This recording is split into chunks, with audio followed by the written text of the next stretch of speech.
res, només per trencar una mica el gel, volia parlar-vos així en 30 o 40 segons d'una obra de teatre que segurament cap de vosaltres tres coneix, que és l'Anacronòpete. Bé, així m'agrada. Comencem.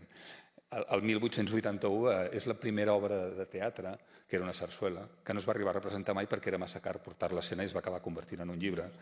I és la primera vegada a la història que algú, en una novel·la, o en una obra de teatre en aquest cas, proposa una màquina del temps per viatjar en el temps. Després, 15 anys després, això va ser el 1881, el 1895 Wells fa la seva famosa novel·la de la màquina del temps, que és una altra història. A mi aquesta història de poder viatjar en el temps sempre em sedueix molt. I crec que l'oportunitat que tenim avui és convertir aquesta sala en un viatge del temps gràcies a aquests tres pilots que us els presento. Està en Antoni Ramon, és arquitecte. Sí, professionalment arquitecte especialitzat en teatre, seria la qüestió. Que havíem quedat que una de les possibilitats és que cadascú ens abordi la qüestió des de tres perspectives i que després segurament sorgiran preguntes interessants. Però em sembla que el plantejament que ens feies i que em semblava curiosíssim és com el teatre ha estat pioner en l'urbanisme d'aquesta ciutat. Com cada vegada aquesta ciutat ha crescut, que ha crescut a trompicons, com sabeu, muralles, coses així, Passeig de Gràcia paral·lel, els primers a vegades que posaven els peus en aquests nous espais eren els teatres. Per tant, entenc jo una intervenció més d'urbanisme teatral, per dir-ho d'alguna manera, per resumir-ho. En Biel és filòleg, si no vaig errat. Acabes d'arribar avui de València directament o...? D'Elx directament. Clar, quan parlem de els teatres conquerien urbanísticament la ciutat, però per fer-hi què? I per tant jo crec que ens faràs un cert relat de exactament què és... Bueno, no em posis aquesta cara. Exactament quin és el tipus de teatre, quan parlem de teatre en tots aquests segles, en concret que estem parlant. I en Marc, també l'hauríem de felicitar perquè és doctor des de fa una setmana, pot ser? Sí, exactament. Precisament amb una tesi doctoral, digue'm si vaig equivocat amb el títol, que és La Casa de Comèdies de Barcelona, el lloc del teatre, estudi documental dels espais per a la representació entre 1597 i 1887. Serà una oportunitat, evidentment no amb les dimensions de quan feu l'exposició d'una tesi doctoral, però que ens facis una introducció en aquest capítol i que per tant ens serviria que després puguem... Sortiran preguntes perquè tinc aquí qüestions que crec que no estan en aquesta part del guió i que serà interessant després abordar.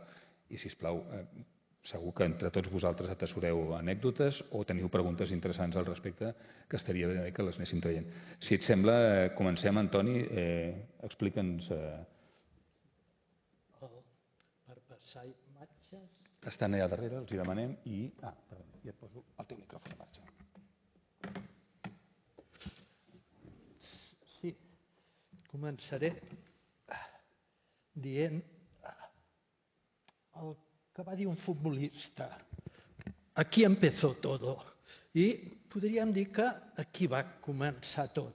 Aquest document que veieu, que atresora el magnífic arxiu de l'hospital, és el privilegi, és una còpia setcentista del privilegi que el 1587 va donar Felip II a l'hospital per tal que pogués donar permís de les obres teatrals a la ciutat, a Barcelona.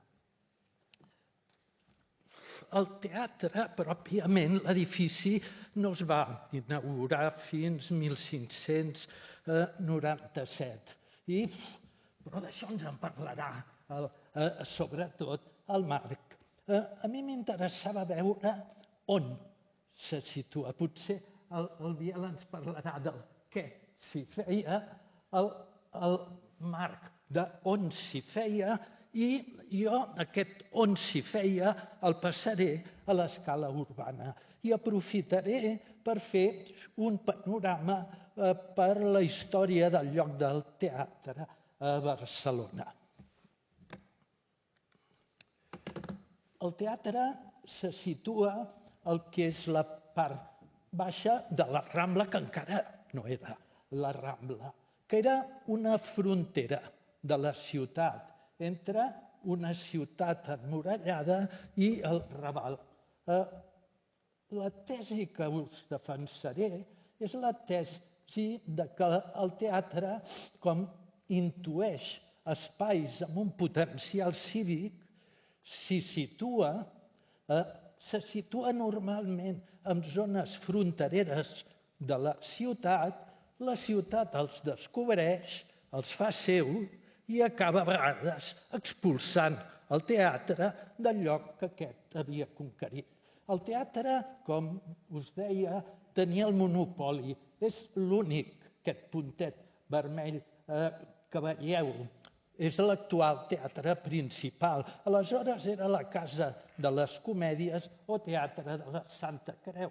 Al costat, amb una S i una A, com picotejant per aquesta ciutat emmurallada, hi havia, sobretot al segle XVIII, estan constatats els anomenats teatres de sala i alcova, de menestrals, d'aristòcrates, en algun magatzem. Potser serien les sales alternatives d'ara, perquè l'hospital tenia el monopoli fins 1833.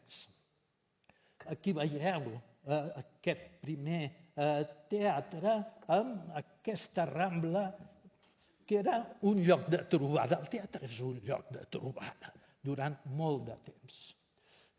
Després de 1833, el 1833, el teatre de la Santa Creu perd aquest monopoli. Nosaltres dèiem aires liberals entren i l'hospital perd aquesta hegemonia, però vol mantenir el seu principal. Aquí veieu ja el teatre principal amb altres teatres, com podrien ser, entre altres, el gran competidor, el Liceu. Liceistes i Cruzados és una obra de Pitarra que marcava aquest enfrontament entre aquests dos teatres de la ciutat. Precisament el teatre principal pren aquest nom el 1849, 2 anys després que s'inaugurés el Liceu. Volguem dir, ei, que el principal sóc jo, no us equivoquéssiu pas. Fins aleshores no li feia falta dir que era el principal perquè era l'únic. També és un moment que aquella façana que era plana s'arrodoneix amunt i es canvia la façana també, com per donar-se empaque. Canviar la façana per aquesta més arrodonida que s'ha conservat pràcticament fins ara no és qualsevol cosa, vol dir modificar les alineacions de la Rambla, donar-hi més continuïtat, s'ha de demanar un permís a l'Ajuntament. Però tot això ve a ser per aquesta entrada en el joc del teatre del Liceu.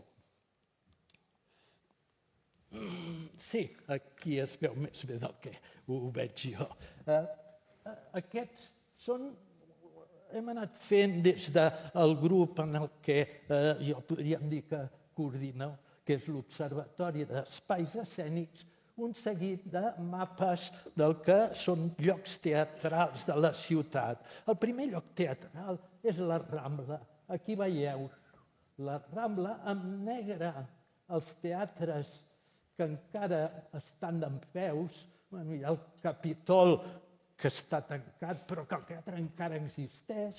Veieu en vermell tot allò que ha desaparegut. Uns teatres, els convents, veieu, uns convents que s'hi feia teatre. Quan la desamortització de Mendizábal, un primer lloc per fer teatre és el convent. Convents, espais desapareguts, a baix tocant el que seria ja el mar, Colón, el Teatre Circ barcelonès, també desaparegut. Veureu en aquests mapes molts teatres en vermell. El teatre, diríem que té un primer eix, que l'estructura, la Rambla, però el teatre a Barcelona va deambulant per espais fronterers. Un segon espai fronterer, el Passeig de Gràcia, abans que l'Eixample es consolidi.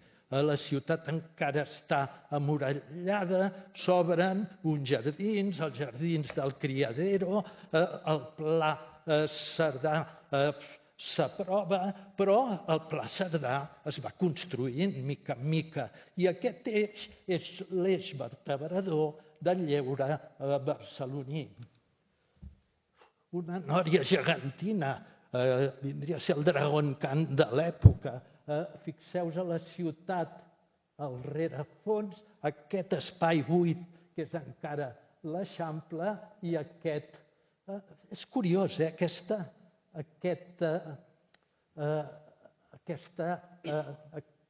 Dragon Khan està projectat pel mateix arquitecte del Liceu després de l'incendi de 1861, en Josep Oriol Mestres. Aquí veieu la plaça Catalunya, quan també era un espai de ningú, entre un Eixample que havia de créixer i una ciutat emmurallada que ja no tenia muralles. Aquí es munta efímerament un panorama, el panorama Waterloo, quan l'exposició del 88, el que veieu aquí baix, la dreta era el Cirque Equestre Alegria i al voltant teatres. Aquest teatre era el Nuevo Retiro, al de baix, a la plaça Catalunya, i el teatre líric Sala Beethoven a dins d'aquests jardins. Els jardins van desaparèixer, el teatre va subsistir i el teatre va acabant desapareixent.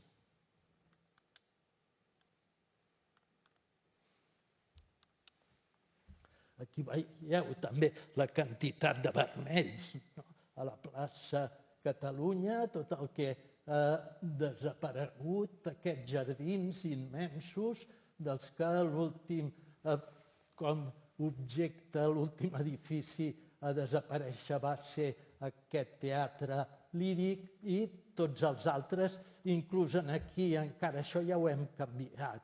Es veu el teatre, el Cine-Teatre Novedades, que ara ja no hi és, just davant del Tívoli. Ara ja està en vermell. De la Rambla al Passeig de Gràcia, del Passeig de Gràcia al Paral·lel. Altra vegada un lloc fronterer entre l'Eixample, el Poble Sec, el Raval, una terra de ningú. També en aquest cas. Un fracàs urbanístic. Aquest era el títol d'un capítol d'una magnífica exposició que es va fer al Centre de Cultura Contemporània fa uns anys i amb la que vam tenir, jo diria, el goig de poder col·laborar. Aquí veieu aquesta ciutat, ja hi havia terrasses, i quines terrasses! La del Cafè Espanyol. Feien gala de ser la més llarga d'Europa, però això ja sabem que sempre passa. El Molino, el Moulin Rouge, el Saló Arnau. Aquí també veieu en vermell tots els teatres desapareguts i alguns que han estat a punt de desaparèixer. El mateix Arnau ara està en obres i penso que és un bon projecte d'arquitectura, el que preserva l'edifici, l'essència de l'edifici, però el fa adequat per a les arts escèniques actuals. El teatre també es difon per la ciutat. En aquesta segona meitat, finals de segle, començaments del segle XX, en els pobles del Pla de Barcelona, en les seus de les entitats catòliques, entitats menestrals, entitats de tot tipus, tenen el seu teatre. Aquest és el mapa de Gràcia. Aquí sí que veieu bastant negre. N'han desaparegut. El Teatre Bosch és ara el Cine Bosch. Al costat de la plaça de la Vila hi ha el pàrquing principal. Era el teatre principal, que havia fet el mateix arquitecte que havia fet el Moulin Rouge. en Jaume Raspall. Veieu també altres teatres, el de teixidors. Per exemple, el Teatre Lliure, la cooperativa La Lleialtat. El Teatre Lliure, com el Casino, l'Aliança Poblenou, com el Centre Parroquial d'Horta, aquest teixit de teatres en els pobles del Pla, d'antics ateneus i centres parroquials, van ser el viver de companyies d'avantguarda allà a finals, a la segona meitat dels 70. Per exemple, el Teatre Lliure a la cooperativa de teixidors, de la cooperativa La Lleialtat, o després a la de teixidors a mà, el Teatre Neu, o l'Artesà, tradicionaris a l'antic artesà. Barcelona ha tingut un mapa teatral.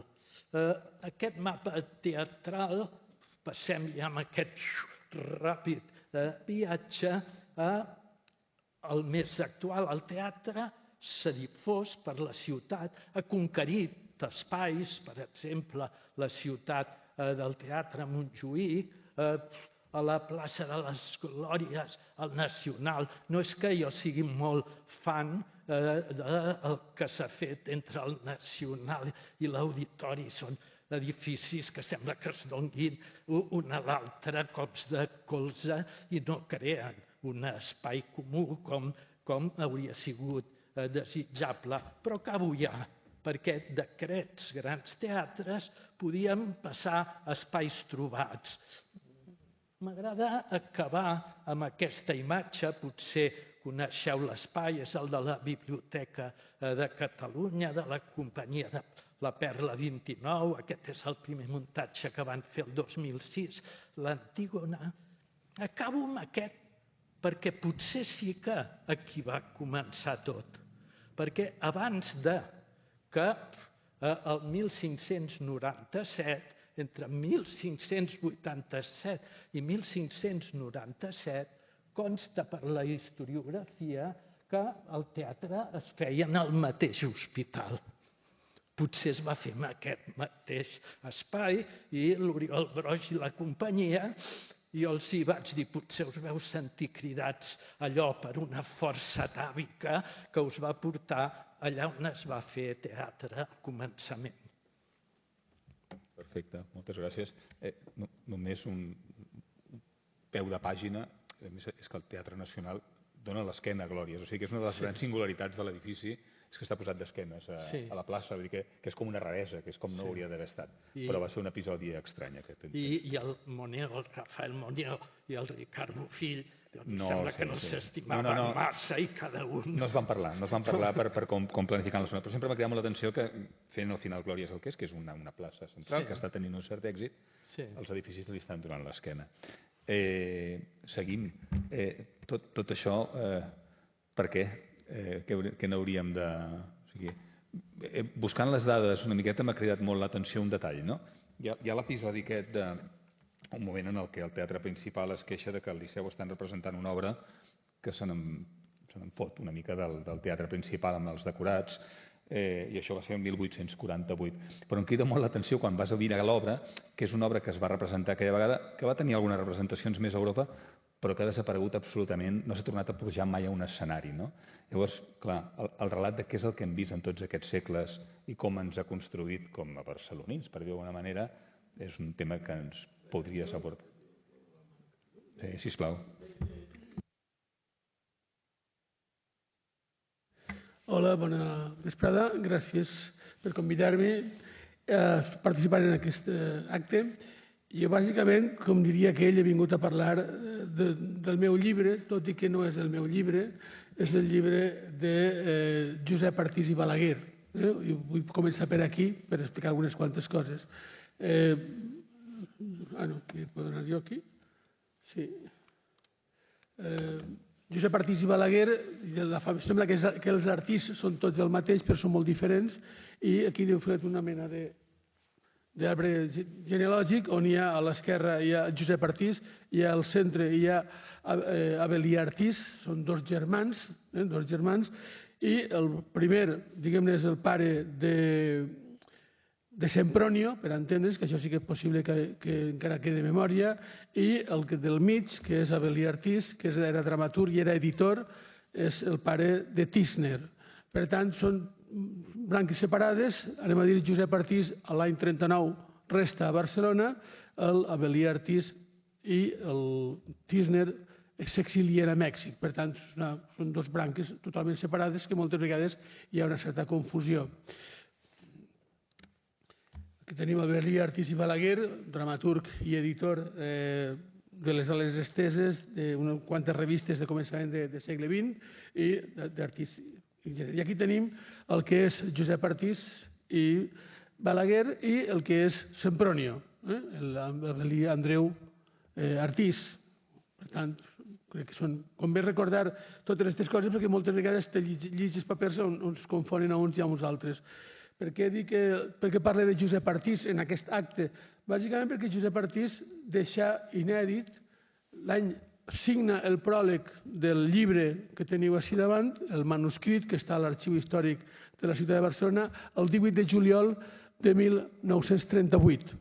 És un manuscrit, 1.500 quartilles en català. I és la història, la primera història del teatre de la Santa Creu o Teatre Principal de Barcelona.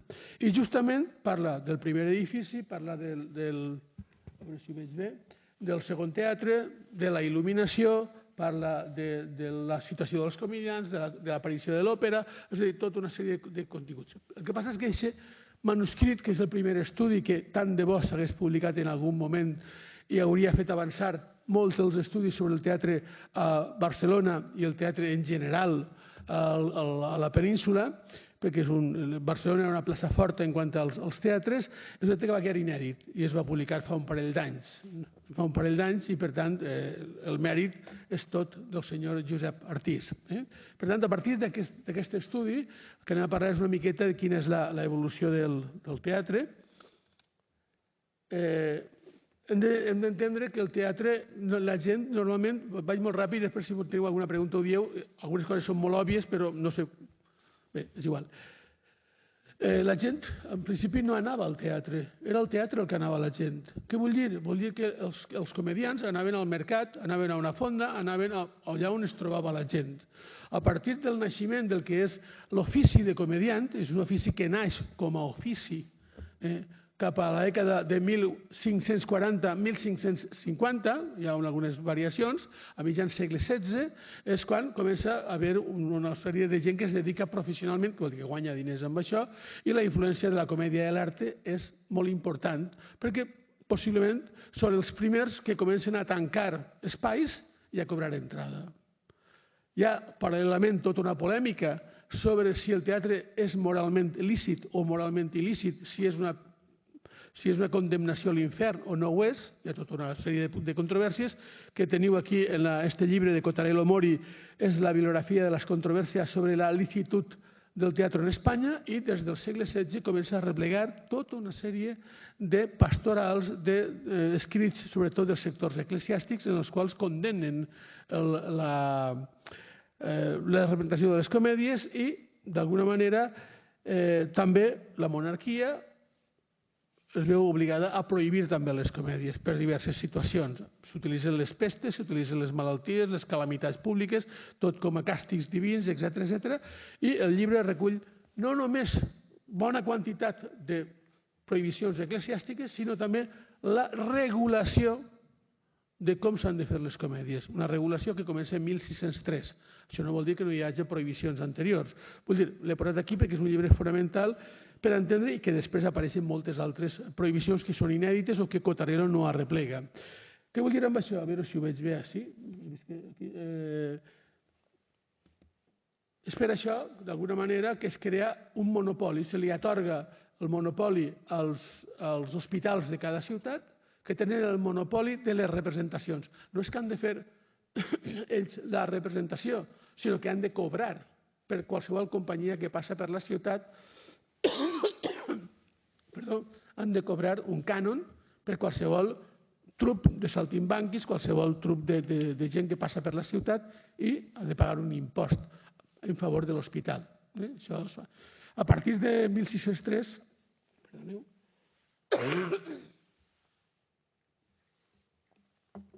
a partir de 1603 comença la regulació i és quan es creen les companyies de títol. Les companyies de títol o de llicència. És a dir, normalment companyies fetes a l'acord, fetes a partir de 1604 a Madrid, però que és fetes a l'acord i que són les úniques que poden representar. Per això el teatre és tot en castellà. Aquí totes les companyies que venen i venen amb la seva autorització i són les que n'hi ha. Després s'amplia a 12 i després s'amplien més companyies. Després, quan mirem el repertori del teatre que es feia, el teatre normalment que triomfava a altres places. Madrid, Sevilla, València, Valladolid, Salamanca, etc. Depèn dels circuits que feien. A partir del segle XVIII comença la popularitat de l'òpera italiana, que és molt gran a Barcelona. Es dona la circumstància, i això Josep Artís ho explica, perquè l'òpera es prohibeix a Madrid i no es prohibeix a Barcelona durant uns anys, a començament del segle XIX. I d'aquí que, perdó, torno una miqueta enrere, quan se té el monopoli, en principi, es veu que els italians estan tancant espais per a cobrar entrades i el que fa l'hospital és construir els teatres.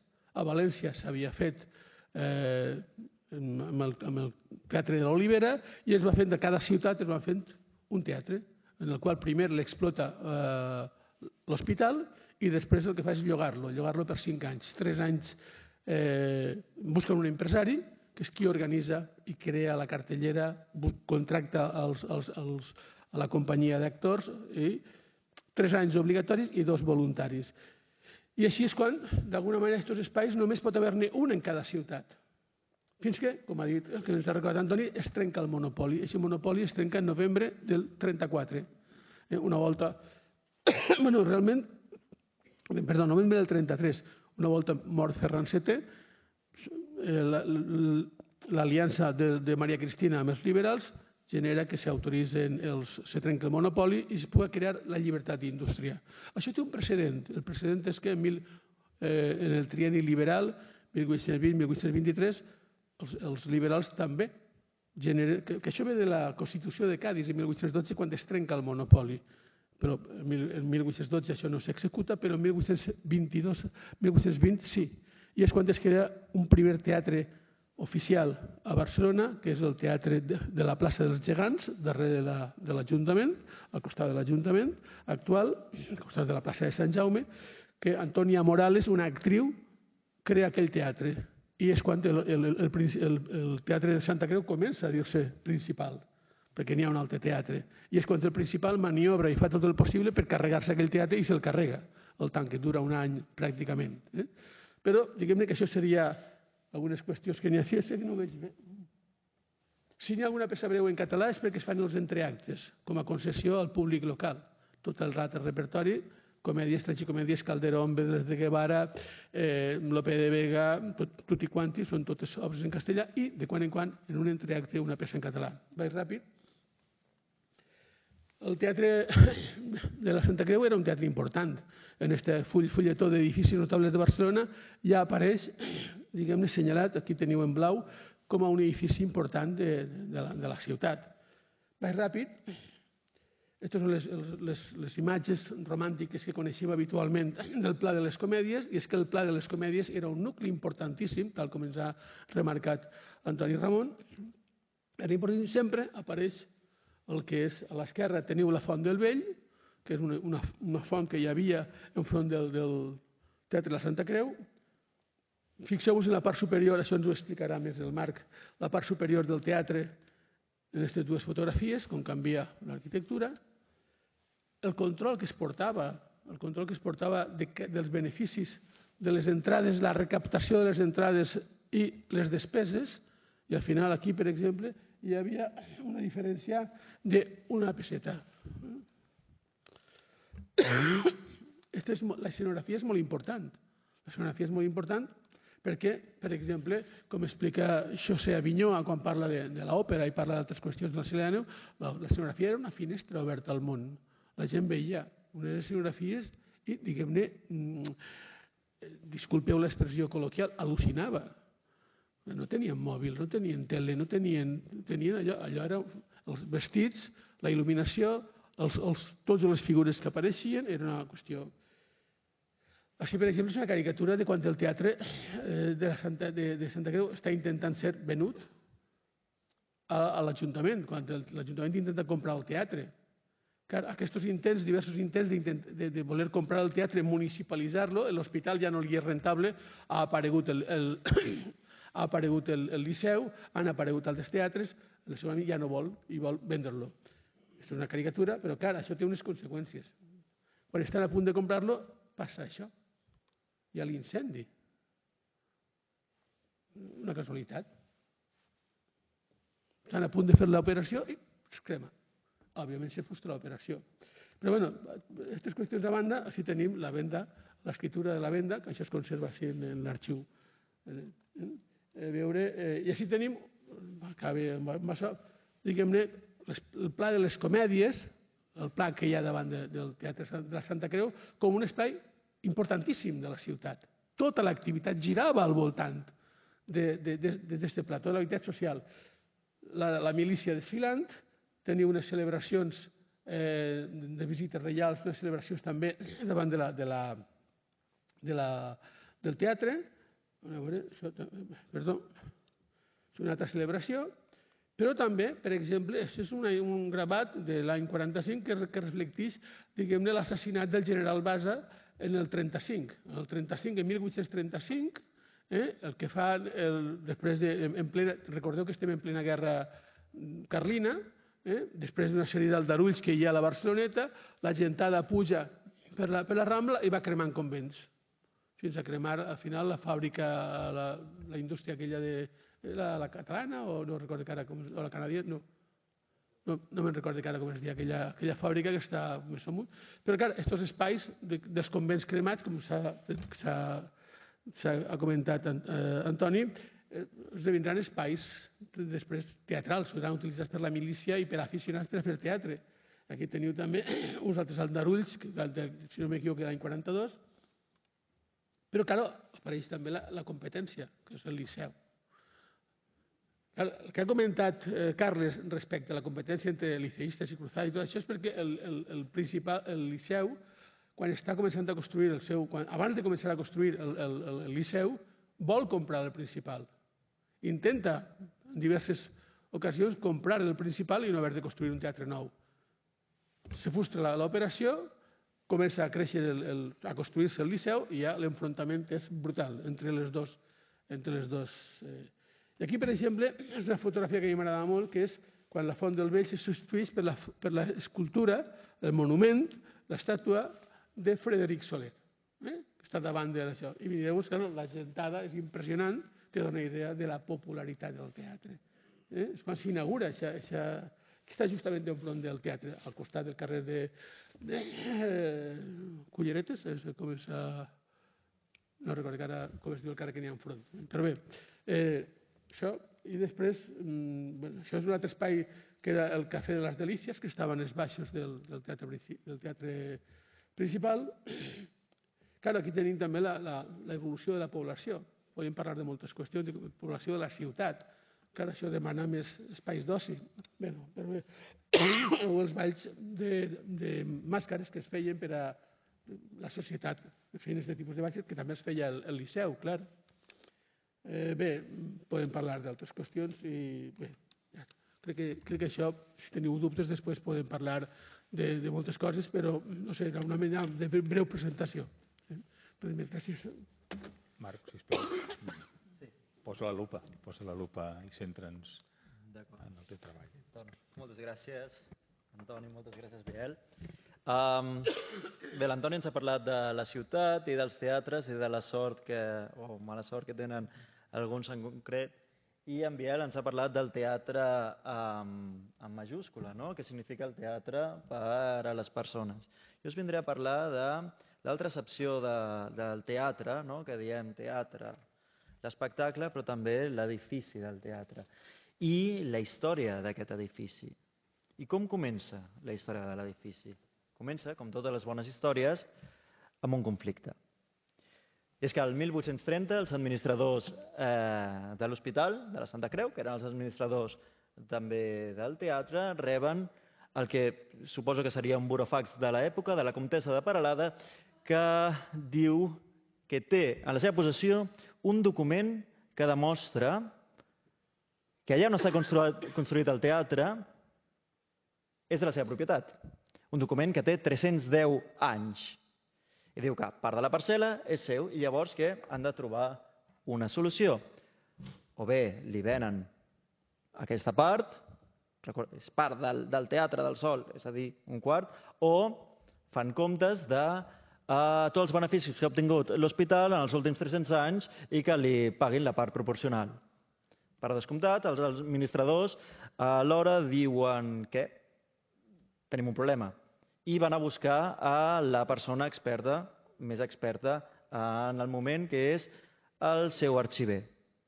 Van i li expliquen el problema i li demanen que reuneixi tota la informació que tingui sobre la història del teatre. El teatre no és l'únic espai, no és l'única propietat immobiliària que té l'hospital i hi ha entre un munt de papers que genera tota aquesta administració, diu que seleccioni aquests papers i que faci un recorregut el més llunyà que pugui de l'origen i que demostri que efectivament l'hospital és seu.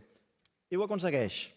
Es remunta al paper aquest que anomenava la comtessa de Peralada, que deia que l'havia heredat del seu avantpassat Joan Bosch el 1540, en una confessió o testament l'havia deixat en fideïcomís a l'hospital. He hagut de buscar què significa aquest terme i és que no els hi deixa com a propietaris finals, sinó els hi deixa perquè el donguin a una tercera persona.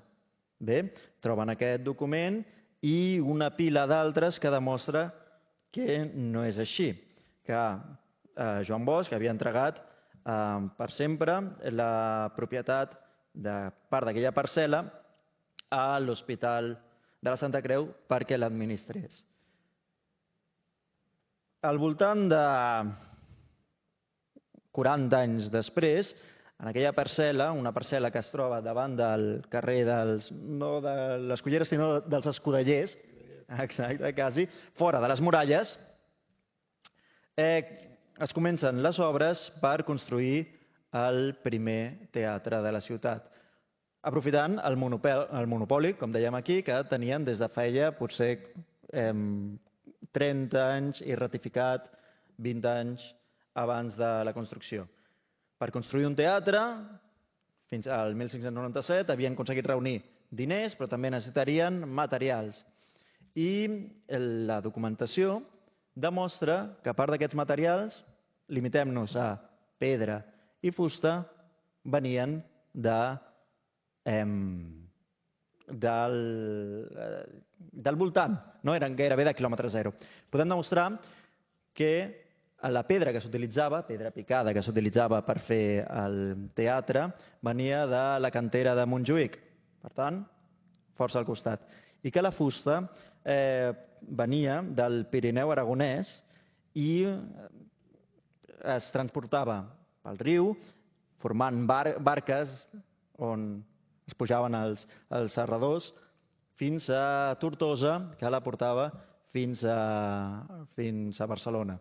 És a dir, que aquests dos materials essencials per construir el teatre ja venien carregats de dramatisme.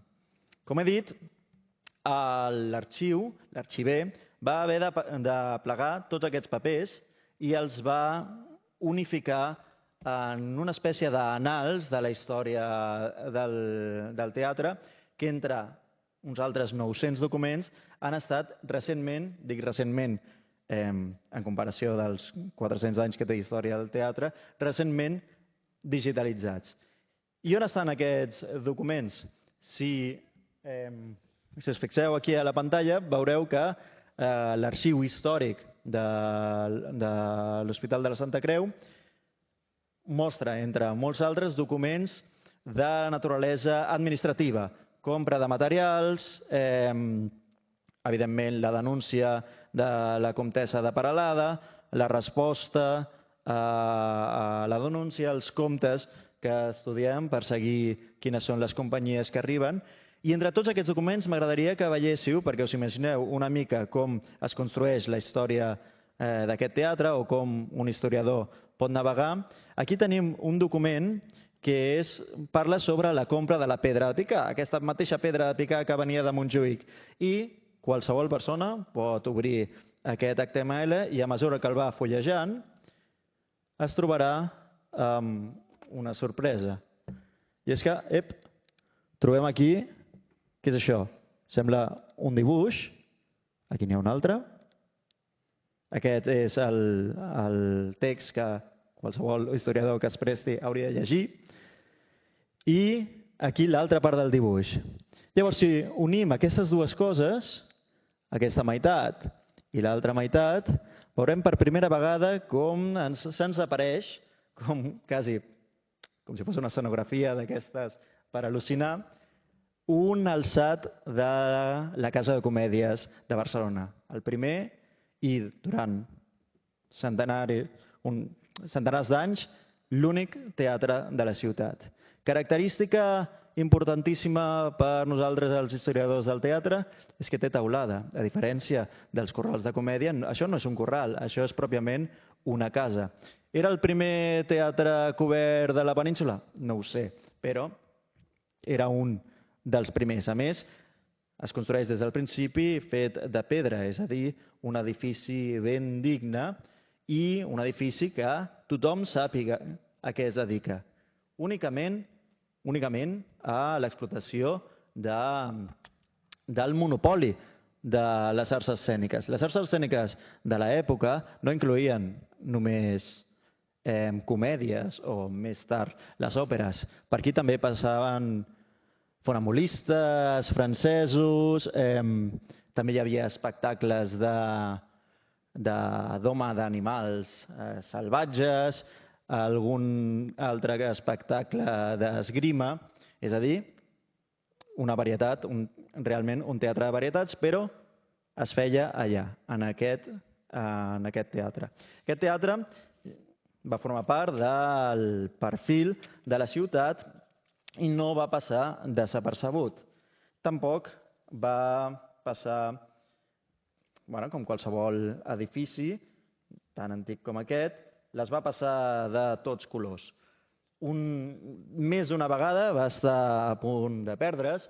En dues ocasions va ser bombardejat la guerra dels segadors i després la guerra durant el setge de 1714. I aquests bombardejos, sabem que va estar bombardejat perquè ja trobem mapes d'aquests bombardejos on apareix la ciutat dibuixada i entre els punts importants, catedrals, esglésies, baluards, també diuen, ai, i què és allò que allà hi ha un edifici prou important, diu, és la Comèdia. Un teatre de les comèdies. Per tant, aquesta ciutat de Barcelona és prou important, perquè només les ciutats més importants tenen un teatre de les comèdies. De fet, les va passar prou malament com que durant el setge de 1714 va ser utilitzat com a magatzem de palla per la cavalleria i com barracons per als soldats que s'hi hospedaven. També imagino que va ser utilitzat com una ala de l'hospital per assistir a soldats d'ambdós bàndols i també als civils afectats durant el setge. Com hem comentat, el teatre, els administradors de l'hospital van gaudir del monopoli de la representació de les arts escèniques fins al 1833, que és quan es va aixecar. Això va generar els seus propis conflictes I un d'aquests va ser immortalitzat per Pitarra, com han comentat aquí, amb l'obra aquesta de Liceístas y Cruzados. Aquesta obra demostra que si estudies la història d'un edifici, crec que no només aquest, sinó qualsevol, a tot arreu hi ha drama i a tot arreu hi ha una potencial història, en el millor dels casos, graciosa. I és que crec que els ha faltat comentar de què va aquesta de Liceístas y Cruzados. És ben senzill, és el nostre Romeu i Julieta dels que suporten al Liceu versus els que donen suport al teatre principal, que són els Cruzados. I ve a dir una cosa com aquesta, i és que un senyor Cruzado ha de casar la seva filla i li posa una única condició. Pot casar-se amb qui vulgui, menys amb un liceísta. Si us plau, no t'he demanat res a la vida que no sigui liceísta. Evidentment, ella s'enamora d'un liceísta que es fa passar per Cruzado, que s'ha d'aprendre tota la història de totes les obres que s'han representat al llarg de la història d'aquests 300 anys d'història del teatre per demostrar que sí, que és un Cruzado convençut. Evidentment, tot acaba bé, però aquesta comèdia d'enredos, com diria, demostra que si bé es pot escriure una història d'aquest edifici, també es pot escriure diverses comèdies.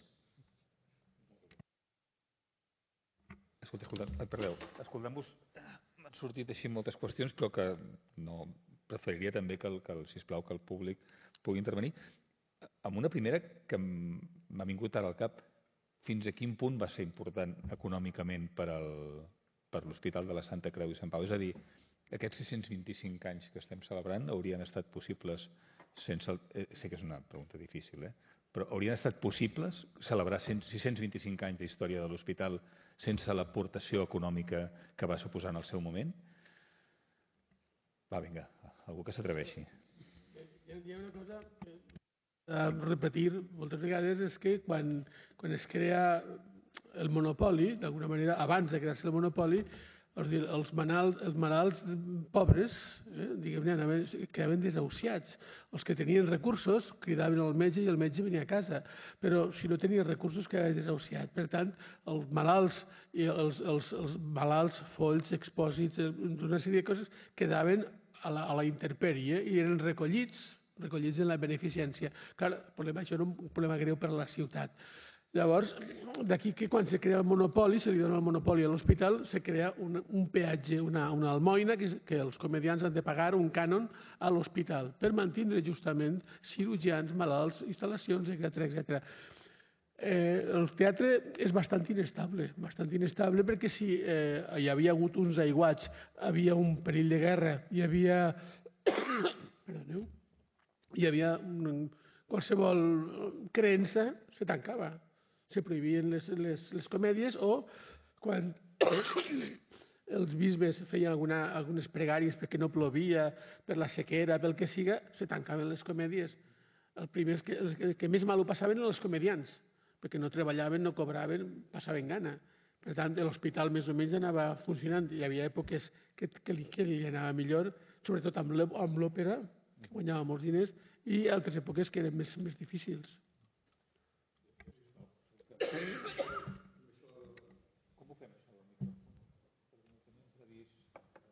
Bé, mentre se'l porten, jo que he repassat els comptes de les companyies, si pogués viatjar en el temps i aconsellar-los, els diria que no emprenguessin aquesta aventura del teatre perquè no dona diners. Donen més diners a les altres propietats que tenen. Masies a l'interior de Catalunya els aporten, són molt més solvents que això, però tothom de teatre sap que no estem aquí pels diners.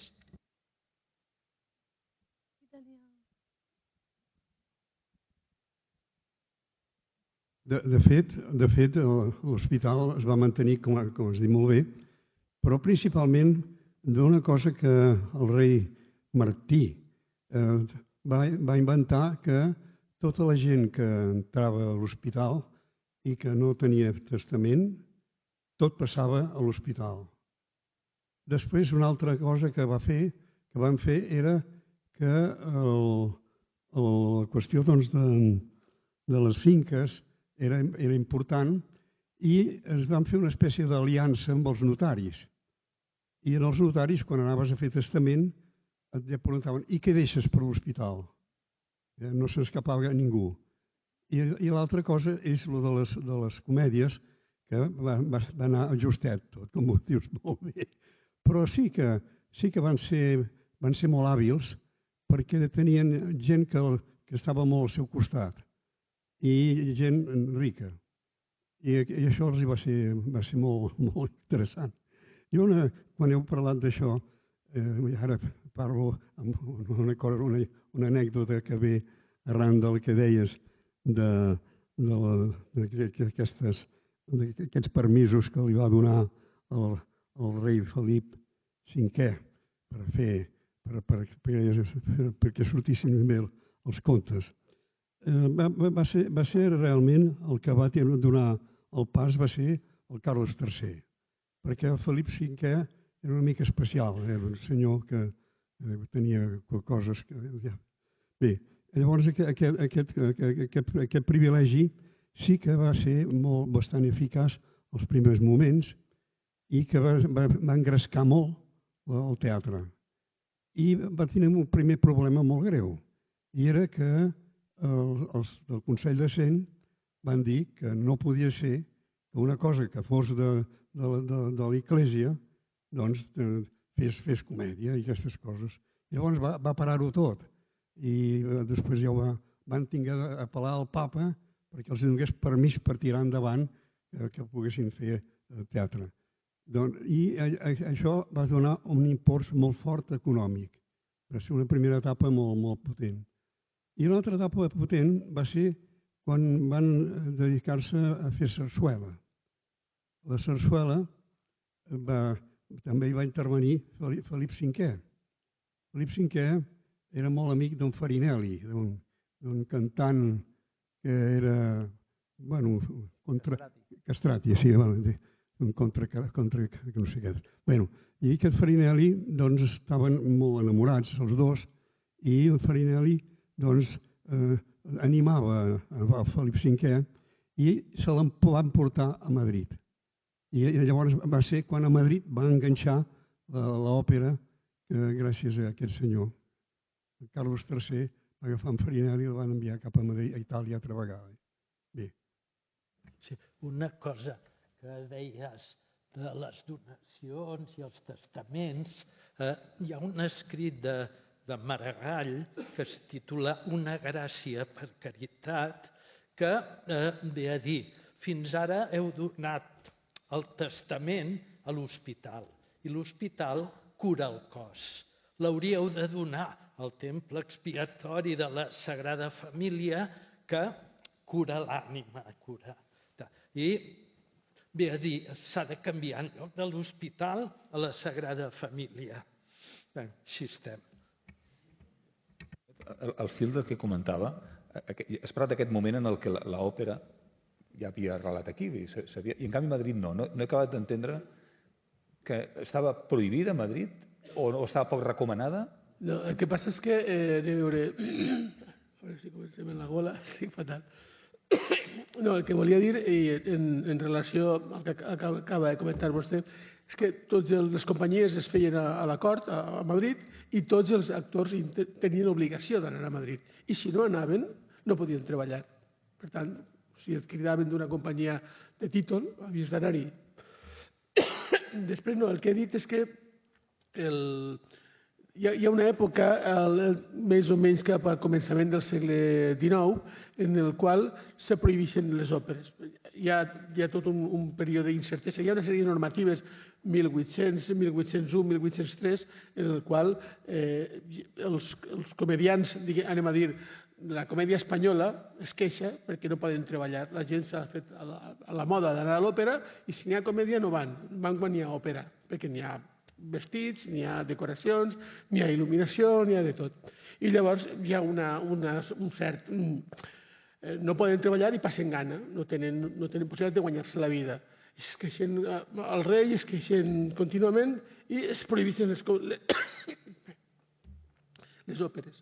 Però a Barcelona, això ho explica aquí el Josep Artís, amb un subterfugi, el corregidor i el capità general aconsegueixen que continuen. Per tant, es dona la situació de que a Madrid no hi ha òperes i a Barcelona sí. Perquè el capità general era enamorat de l'òpera. Era abonat, era protector, però també és perquè hi ha tota una sèrie d'interessos. Per exemple, l'òpera se diu que comença a Barcelona, això Roger Alier també ho ha estudiat molt, comença a Barcelona perquè hi ha moltes tropes internacionals, estem en el context de l'inici de la guerra de successió, i hi ha moltes tropes internacionals i l'òpera, que era una cosa més o menys internacional, atraïa molt més que la música, que la comèdia. Amb la qual cosa s'ho programava molta òpera per a justament que, de fet, els abonats que transcriu Josep Artís i que estan aquí en l'arxiu, són bàsicament oficials de la tropa. I això, diguem-ne, se converteix en moda a Barcelona i és molt popular. El problema, un altre cop remeto als comptes, el problema de l'òpera és que és cara. És cara perquè, sobretot, has de pagar-li la residència als operistes italians, perquè si no marxaran. I els has de pagar quan canten i quan no canten. Si els vols per la següent temporada, els has de pagar durant la Quaresma, també. Llavors, sí, és molt possible que el gust anés cap a l'òpera, sobretot per aquest aspecte internacional de la platea. A més, molts d'ells eren veterans d'Itàlia, així que portaven amb ells els gustos. Ara bé, els comptes que fan els arrendadors i els productors teatrals és dir, vale, farem tantes òperes com puguem, però en el mateix moment que no puguem fer òperes ho hem d'omplir amb comèdies espanyoles clàssiques, comèdies que tenen 150, 200 anys. Són textos també prou populars i, a més, insisteixo, molt més econòmics.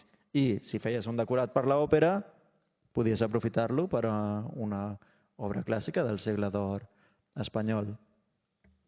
Tornant, perdó, amb això dels diners, quan es va cremar, les dues vegades que es van cremar al Liceu, van crear un teatre en un carrer, al carrer de la Bòria, i els diumenges feien un tablado i no sé què més, i llavors comentaven l'Evangeli del diumenge. I al final sortejaven no sé què. Es veu que donava algun calarot, també. Aquest és un dels aspectes que va ser interessants. Després un altre que precisament entre el que es va cremar, aquestes dues vegades que es va cremar, va haver-hi una ajuda molt forta del que llavors era el capità general de Catalunya, Conde de Salto.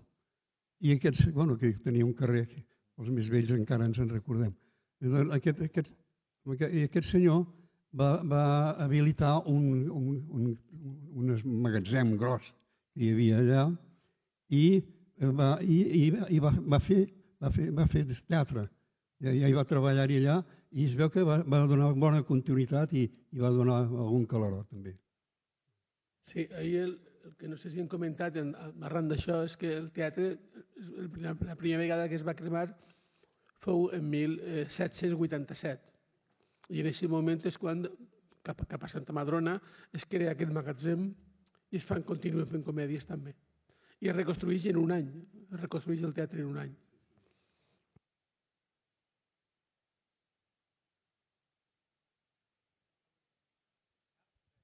Senzilla. Existeixen fotos o gravats o coses de l'interior abans de l'incendi últim aquest que hi va haver-hi? Perquè jo no ho he vist mai. Bueno, hi ha pintures a Ramon Casas, a la Rotonda i tal, però jo no he vist mai l'interior com històric. I la segona, els tres, bueno, els quatre, quin futur creieu que tindria que tenir, quina reforma s'hauria de fer i i bueno, que s'hauria de recuperar segur, però de quina manera, perquè al final està molt canviat l'ús, no? Jo et parlo del passat i que l'Antoni et parli del futur. Existeixen plànols, però no massa, si no, no hagués pogut fer jo la meva tesi doctoral, ja hauria estat fet abans. No, sí, existeix un, sobretot, no el puc projectar, però busqueu-lo. Està digitalitzat a l'Arxiu Històric de la Ciutat de Barcelona de 1725. És un plànol de l'interior, un plànol de la primera planta, força senzill, que el context és que pel decret de nova planta, on se situava l'hospital, molestava perquè havien de construir un convent dels agustins calçats que havia quedat destrossat durant els bombardejos. Llavors, per compensació, deien, vale, us el tornarem, les tropes borbòniques, el comte de la Saldo, Felip V, us el tornarem i busqueu un lloc on construir-lo. I van decidir, entre d'altres indrets, que fos allà on estava el teatre, perquè deien que no donava massa diners. Per sort, el mateix capità general, Conde de la Saldo, va dir que ni parlar-ne, que el teatre es conservava, que hi havia moltes tropes destinades a Barcelona i sobretot els oficials necessitaven un entreteniment. A més, tenia plans de celebrar molts balls de màscara. Llavors, necessitava un lloc on fer-ho. Existeix un plànol bastant definit, que és aquest, i després hi ha detalls d'altres. Et puc donar la referència de la meva tesi quan es publiqui i llavors pots mirar les fotografies. No. Perquè aquests plànols són molt esquemàtics de la planta, tal, però diríem la pell, l'ornamentació, tal com era, no. Sobre el futur, bueno, ara, si heu passejat per allà, veureu que per fi està en obres. És un projecte molt ambiciós. El porta un equip potent d'arquitectes, Batlle i Roig, que fan molta d'obra així de la Forta de Barcelona. És que el principal no és només el principal, és que és un centre cultural. Permeteu-me que digui de l'hòstia, perquè no només és el principal, hi ha aquest Cafè de les Delícies, que va ser la cúpula Venus amb el temps així de la transició, on s'hi van fer els primers striptease així com més d'esquerres, podríem dir. Hi ha el Cine Latino, i recordo haver-hi anat al cine. Recordo haver anat a jugar al Club de Villares Monforte, que tenia també unes taules de tenis taula, i hi ha un fronton també. Aleshores, és un projecte molt ambiciós. A mi em sembla que artísticament no és tan ambiciós, però vol, com a mínim, siguent jo possibilista, dic, el que farà és que s'obri, que ja li tocava. Però sí, les obres han començat i jo estic segur que en un cert temps tindrem un principal obert. Què s'hi farà dins? El que sigui més rentable per al que ha fet les obres. I això a vegades, des del punt de vista artístic, ja no està tan clar. Tornant al tema de les imatges, sí que hi ha gravats d'actes que es fan al Principal. Hi ha gravats d'uns Jocs Florals, hi ha gravats d'homenatges a no sé qui. Després hi ha fotografies, hi ha el tombant de segle, sí que n'hi ha fotografies o bé del pati de butaques o bé de l'escenari, perquè hi ha alguna cosa concreta. Sí que hi ha algunes fotografies d'alguna obra de la Xirgu, per exemple, de Josep Sampere, de tota una sèrie d'artistes d'època, que això està a l'arxiu fotogràfic de Barcelona. Sí que n'hi ha imatges, però són això, l'escenari amb una escena concreta, o, per exemple, quan se celebra el primer Congrés Internacional de la Llengua Catalana, hi ha una fotografia del pati de butaques dels congressistes. El Congrés de la Solidaritat Catalana de 1906 o 7 també hi ha una altra fotografia que estan així reproduïdes en el llibre, però són fotografies molt puntuals, però no dels interiors. Jo no en conec. Ara mateix em comentaven, abans de començar, comentaven que ara la Diputació està digitalitzant tot un fons documental i que hi ha fotografies del Principal. Quan es pengen podrem saber si n'hi ha alguna d'aquestes, però en general no es coneixen. Hi ha, això que vos he mostrat, moltes imatges del Pla de les Comèdies, del davant del teatre, perquè allò era un punt essencial de la Barcelona de l'època i tot girava al voltant d'allà. Tot girava, més o menys, l'activitat. Ja hem vist la repressió i els balls i les desfilades que es feien sempre en aquell tros de la Rambla. També, a més, és un espai molt important perquè l'Ateneu barcelonès va néixer allí, va ser del Liceu barcelonès, se van fusionar, estava en el primer pis del Teatre Principal. I sobre la segona qüestió que plantejaves... I sobre la segona qüestió que plantejaves, jo seria bastant pessimista. Vull dir que la pregunta és quants dels que estem aquí anem com anàvem abans a la Rambla, a la Boqueria a comprar, i soc dels que he deixat d'anar a comprar a la Boqueria i crec que soc dels últims que encara hi anava perquè trobava algunes coses que he deixat de trobar. Llavors, jo crec que és un espai bastant maleït la Rambla actualment per molta reforma que se li està fent. Potser aquest és el seu drama, dir que així com inicialment els teatres van crear ciutat, en aquests moments tinc el meu dubte de que allò sigui ciutat en el concepte que teníem abans del que era ciutat. Per tant, soc pessimista, però bueno, tindrem temps per veure-ho, això, de cara endavant. Com a mi, obert. I siguent això, siguent possibilista, dius, millor obert que està com estava. També és cert, jo vaig estar treballant en un pla especial de protecció i millora dels teatres de la ciutat, allà pels anys 90, i després vàrem fer un estudi històric també del Principal, en un moment que per part de l'Ajuntament, jo diria que era l'Ajuntament hereu en aquell moment, hi havia el Jordi Martí a l'ICUP, volien veure si arribaven a un acord amb el senyor Balenyà, que encara vivia, per comprar-ho l'Ajuntament, per fer-hi una permuta, potser. I recordo que el senyor Balenyà en una reunió va dir no, jo aquí sentimentalment hi estic molt arrelat, no sé si era qüestió de sentiment o què, però es va tancar en banda. Hagués sigut un centre cultural públic brutal per tots aquests espais, a més molt diferents que té. A veure què en fan.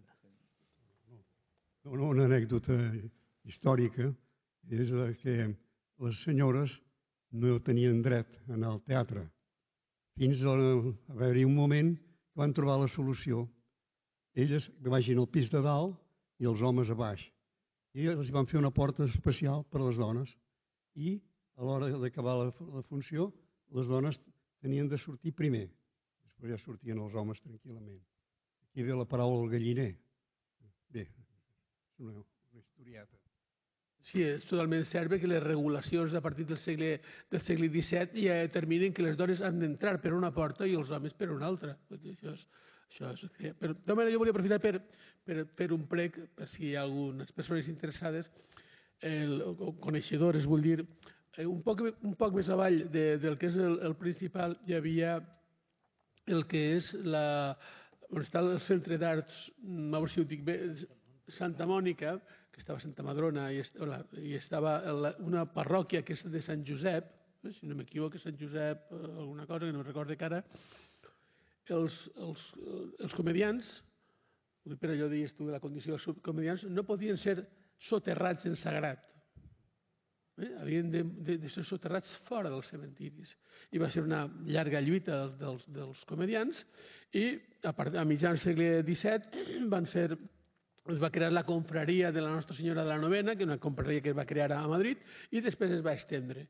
Doncs els comedians de Barcelona, cap a 1630 tants o 40 tants, creen la seva capella dels comedians justament en aquesta església de Sant Josep. És una església que va ser bombardejada en el 36 o 37, no recordo ara exactament quan va ser bombardejada, i en alguna fotografia he pogut veure la placa en la qual es crea la capella dels comedians. Sembla ser que aquestes restes van ser dutes a algun museu, i ho comento únicament perquè si algú sap on són, m'agradaria veure-les, perquè és ahir on la Bernarda Ramírez i el seu marit donen diners per a crear aquella capella, i els comedians que són morts a Barcelona, hi ha una còmica molt famosa de l'època que estava soterrada allí, i ho dic únicament per les restes, ho dic perquè això està connectat al teatre principal. Els comedians, quan feien les seues misses, les feien allí al costat en Sant Josep. Si algú sap on estan aquestes pedres, perquè sé que estan en algun museu, però no he sabut localitzar-lo perquè m'interessen com a testimonis d'aquella capella de la Nostra Senyora de la Novena, que era on se soterraven els comedians. Davant del que vostè està dient, la Iglésia, coses aquestes que va fer, doncs tenia un lloc, un cementiri per als no creients. I era on els enterraven, els comedians enterraven en els que havien assassinat, havien fet algun crim, en els que s'havien suïcidat, perquè deien que atentaven a Déu, i per tant això. S'hi van lluir. Un moment, encara hi ha llocs que encara es conserva aquest espai, no sagrat. Molt bé, doncs si us sembla, tornem al present després del viatge. Jo crec que queda molt per llegir, llavors la veritat és que és interessant. Gràcies per portar el llibre, a més, perquè és una resurrecció, això. Això és un tema hospitalari, quasi, que és un llibre que no acaba de néixer i el portes a la incubadora i l'acabes traient, li acabes donant vida, que és interessantíssim. És una història fascinant. Un llibre que no arriba a néixer per les circumstàncies històriques. El juliol del 38, òbviament, hi ha un llibre en català, és un funcionari municipal, Josep Artís era funcionari de l'Ajuntament, que és depurat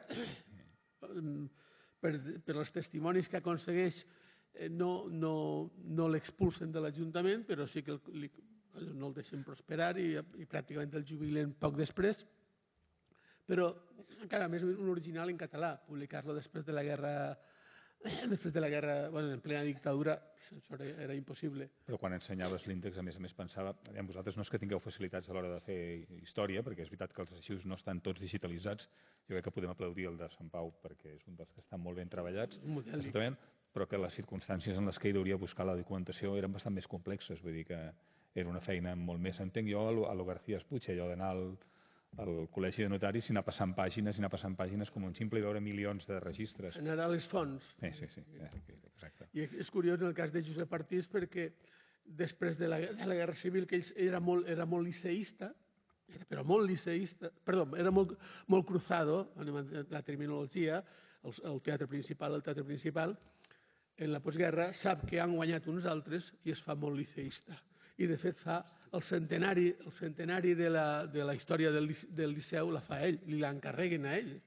Per tant, ell ha tingut alguns avalistes, es veu clarament alguns avalistes en aquell procés de depuració, i fa que, d'alguna manera, ell que era molt catalanista i era molt republicà, doncs va decantant-se per pura necessitat fins a l'any 56 en què mor. Però ell fa, diguem, els estudis posteriors del 46-47 ja són dedicats al centenari del Liceu.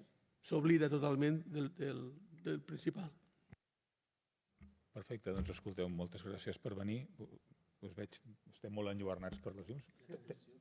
Digue'm? Disculpa. Perdona, no, l'exposició prevista, no, disculpeu, tens raó. Mira, ho tenia apuntat a lo primer de tot i disculpeu. Bueno, convidar-vos el 28 de maig, si tot va bé, que ha d'anar bé, s'inaugurarà al Born una exposició de que en part us he fet un spoiler de l'exposició que es diu ara, o sigui que descriu aquest itinerari des del 1597 fins avui en dia del teatre amb la ciutat. L'exposició es titula Barcelona, ciutat i teatre, i precisament rebrem el públic amb el privilegi de Felip II que l'Arxiu de l'Hospital, la Fundació de l'Hospital, doncs ha deixat i jo n'estic supercontent d'això. Però el que us he explicat, ben narrat, però amb dibuixos, amb fotografies, el que ens ha agradat és que amb el pas del temps els mitjans d'exposició han canviat, els tipus de documents han canviat. O sigui que comencem amb manuscrits, gravats, continuem amb fotografies, quadres i per explicar el moment contemporani, doncs amb audiovisuals de les obres que es fan als teatres. I aprofitant que és el Born, això, l'espai físic on serà, que ja aquest any farà 50 anys jo crec que és l'única representació teatral que es va fer al Born en aquell moment, que és el Tenorio del Born, que va salvar l'edifici, perquè tot allò estava condemnat a ser un pàrquing i es pensava que no tenia cap valor i els veïns van muntar un... Sí, hi vaig anar. Estaves al festival? Home, d'això n'haurem de parlar després, perquè va ser un Tenorio amb no sé quants Tenorios i no sé quantes doñines. Just després de la mort de Franco, si allò era el 20è, l'altre no va ser espectacular. Ho tinc narrat en primera persona per en Pau Riba, que era una de les... Sí, el Pau Riba va acabar que feia Doña Inés. Amb calçotets, però feia Doña Inés, sí. I tirava floretes des de dalt amb Händel de fons.